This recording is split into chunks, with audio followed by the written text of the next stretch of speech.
Welcome to the College Football Bros. I'm Michael Newman. I'm Ryan Newman. And I'm Trey Newman.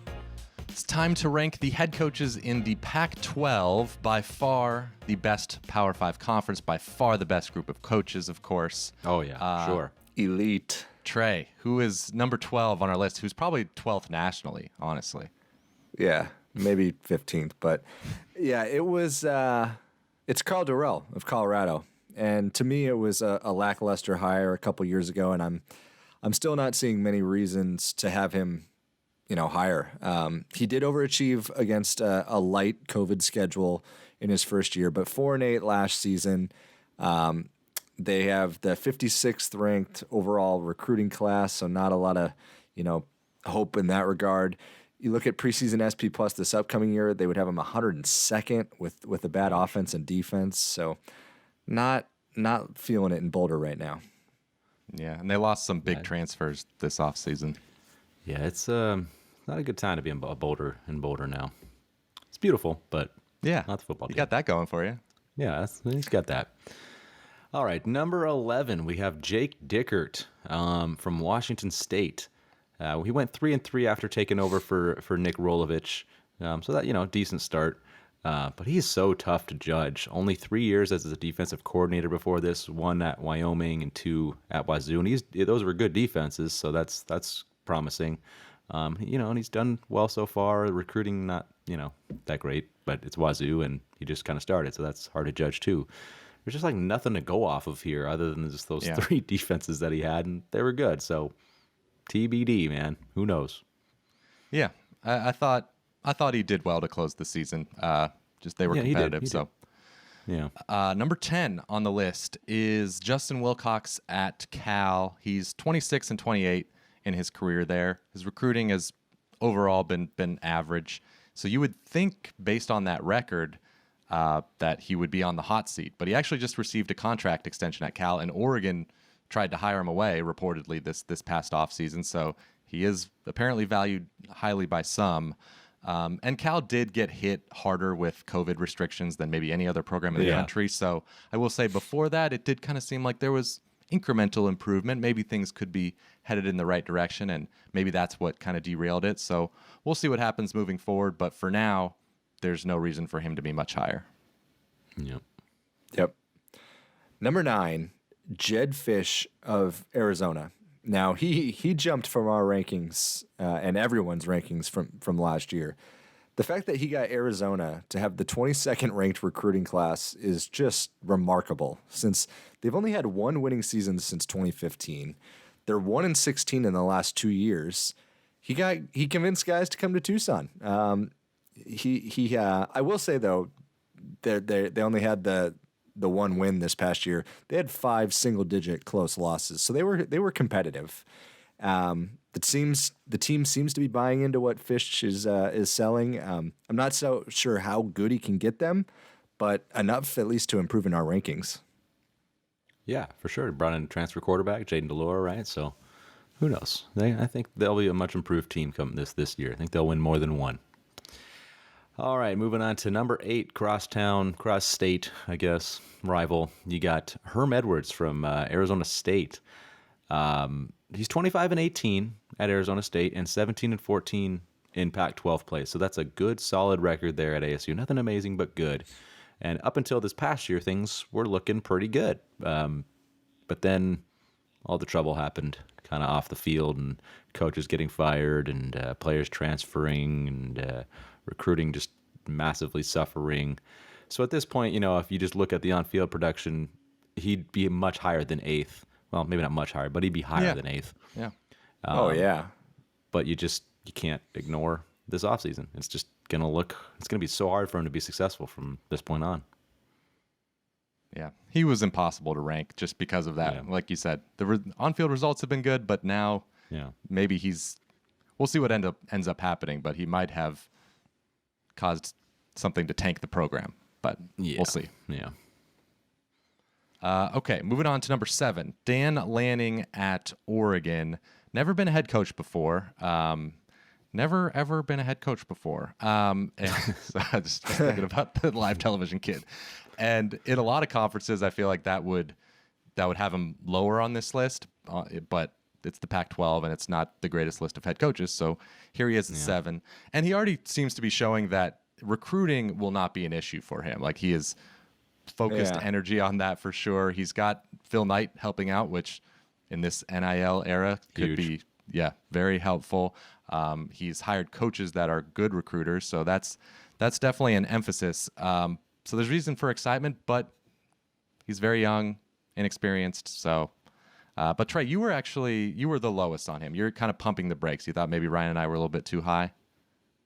Well, I mean, I had him 9th, which is still ahead of a few coaches, and I struggle with first-year coaches. Like, yeah, I'm sure Oregon will have better success than some of those bottom schools, but the thing I struggle with for him is, yes, I know he's an elite recruiter, and that's fantastic, and he's surrounded his staff with other good recruiters, it seems.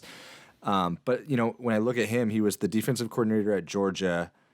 But when you think about Georgia, it's really Kirby Smart's defense. Now he learned from the best, so good for him. So, but Mario Cristobal was also a good recruiter, and now USC might be back kind of relevant again. So I want to see if he can keep Oregon, at its present level, or see if it declines. I'm just in the waiting mode. It's fair. If we had been this cautious with Jimmy Lake, then I think things would have gone a lot better for us, because we were a few years ago sky high on Jimmy Lake. He just seemed kind of like at least he was within the program, like he was just keeping it going. It's not like starting a new regime, but boy, he really messed it up. Didn't work out. No. All right, number 6, David Shaw of Stanford. Falling kind of in the middle of the Pac-12 seems right, since I feel like he's at a crossroads here. He's difficult to grade because his last 4 years have been pretty poor, but his first 6 or so were just remarkable. How much do you weigh that prior success when you're making these rankings? Because those first 6 years, won 10 or more in 5 of them. I know he inherited a great program, which we've talked about, so maybe you knock him a point, but to his credit, he continued it. It's just that now they've been kind of irrelevant. 2 out of 3 losing seasons, haven't been ranked recently. They've recruited better than what their on-field performance has been, which isn't the greatest sign. Yeah, they had a little bit of going the wrong way. They had a little bit of a dip in recruiting, but this past cycle were very good. It seems like it took them a while to get used to the early signing period, and it's difficult to get players into Stanford. But it seems like they've adjusted, and maybe they're gonna, I don't know, maybe they'll cycle back up. I was kind of moving him farther and farther down the list, but I don't know, not giving up on him. That's for sure. Yeah, the recruiting is going to give it at least a possibility of him to come back. You have that. There's a chance. All right, let's move on to number 5, which is pretty crazy to say that a first-year head coach is, top 5 in your 12 Is this our next conference. Jimmy Lake? Oh no.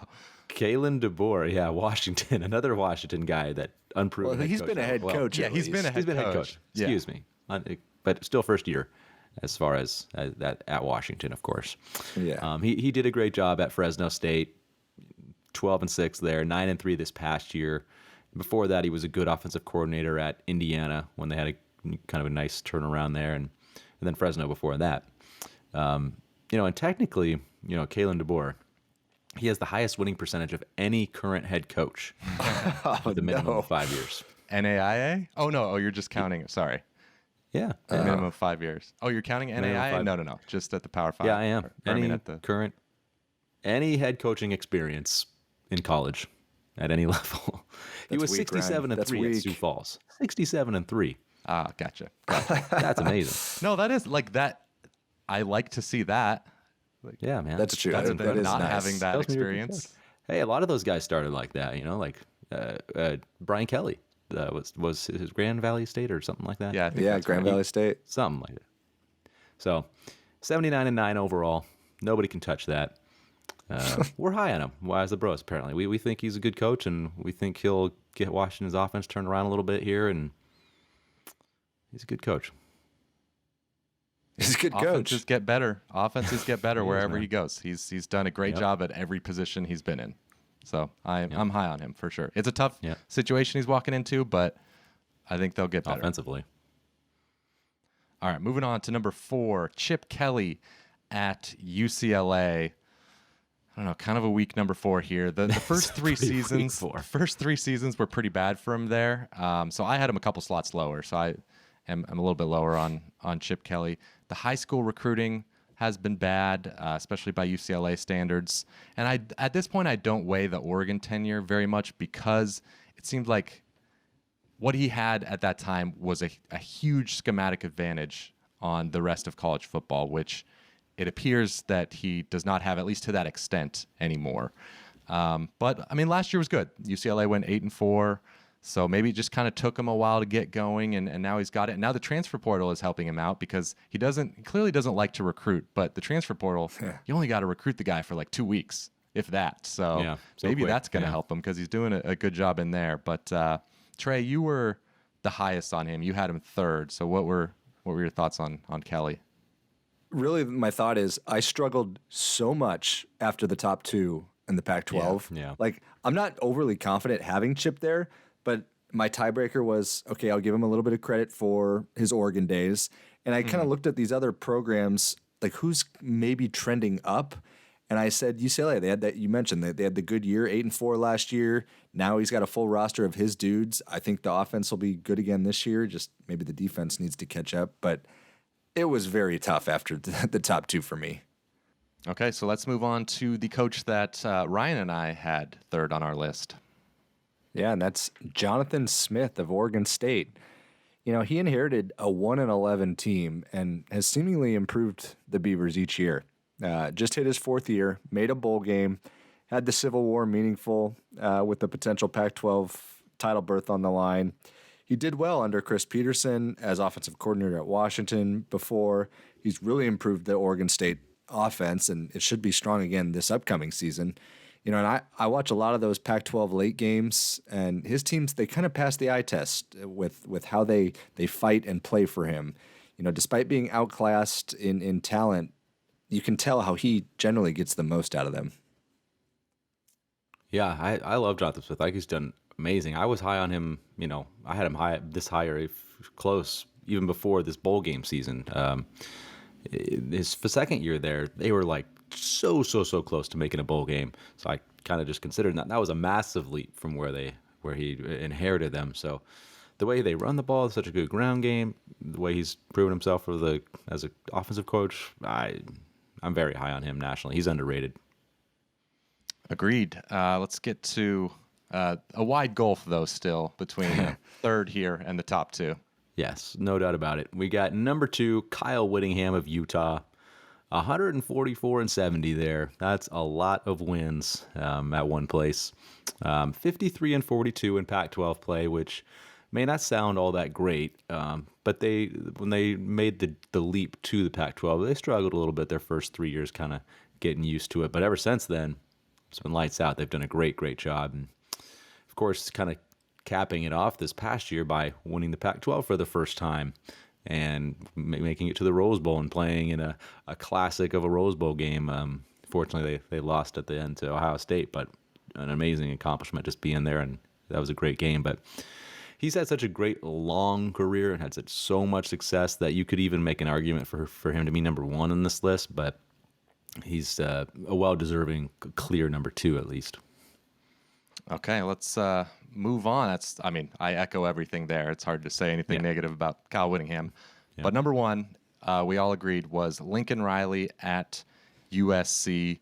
And, of course, all we have really to go off of is what he did at Oklahoma. And Bob Stoops hired him there when they were coming off of a bad year. I think they had 5 losses, and they were kind of losing 2 to 3 conference games on average the several years prior. Riley showed up, immediately improved the offense. They made the college football playoff his first year as OC, had two top 5 finishes, and then Bob Stoops handed off the reins to him. Handed him, of course, a very good program, but Lincoln Riley arguably elevated it. He elevated the recruiting. They made 3 straight college football playoffs. They won the Big 12 4 years in a row. 55-10 was his record overall there. The only schools with fewer than 10 losses in that span were Alabama, Ohio State, and Clemson. So I guess the worst thing you can say about him is he was worse than those schools. Yeah, that's not saying much. And he's a snake that left Oklahoma. So Oh, that's wow. another thing. How dare he? Yeah, true. Come on. But okay, let's take a look at the list of Pac-12 coaches here. I don't know if we've explicitly said it, but implicitly we've called this a weak list of coaches overall. Sorry. What are your kind of overall thoughts, Trey? I don't know. What the one point I did want to make is, yeah, of course, even though it's not a great list of coaches after at least the top two, I'm excited to see the new guys, the new faces. Dickert at Washington State, he's bringing in Cameron Ward at quarterback. I'm really excited to see him paired up with his old offensive coordinator. Lanning at Oregon, I want to see his recruiting ability, see how that comes to fruition, see if he can hold Oregon up. And then DeBoer with his offensive background, see if he can, at least make Washington a little bit more relevant on the offensive side. Yeah, I'm looking forward to that. I want to see what DeBoer can do with Washington. It was pretty bad up there on offense. See his magic go to work there. Yeah, I think the guys I'm looking at to potentially rise on this list are Dan Lanning, you mentioned, of course, just the huge ceiling that Oregon has, and then Jedd Fisch at number 9. If he can turn Arizona into a consistent bowl team, which is a big if at this point, but if he continues recruiting like he just did, then I think it's likely to happen. So I'm looking forward to watching him moving forward. I kind of like to look at which coaches are next to go. Which coaches are going to get fired now. Oh, wow. It's fun to look at. Obviously, Fun to look at.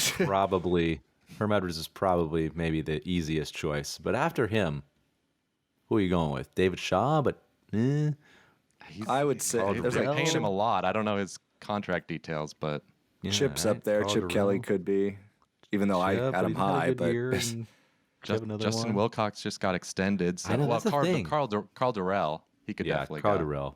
Yeah, but it's only been a couple of years.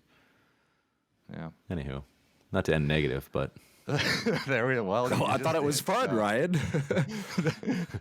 That'll do it for this episode of the College Football Bros. Be sure to give the video a thumbs up if you like the show, subscribe, and let us know your biggest disagreements if you're watching on YouTube in the comments below. And we will see you tomorrow to rank the SEC's head coaches. We'll talk to you then. You've been watching the College Football Bros. Be sure to subscribe here on YouTube and in your podcast app for college football content all year round.